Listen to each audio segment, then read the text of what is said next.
ரமதானுடைய மாதம் நன்மைகளின் மாதம்.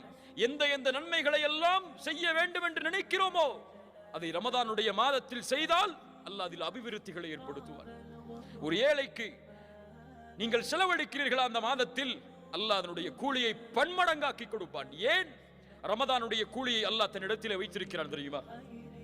எல்லா அமலுக்குரிய கூலியும் முடிவு செய்யப்பட்டது, ஆனால் ரமதானுடைய கூலி முடிவு செய்யப்படாதது. ஏன்? ஹுவலி அனஜிபி, அது என்னுடையது, நான் அதற்கு கூலி கொடுப்பேன்.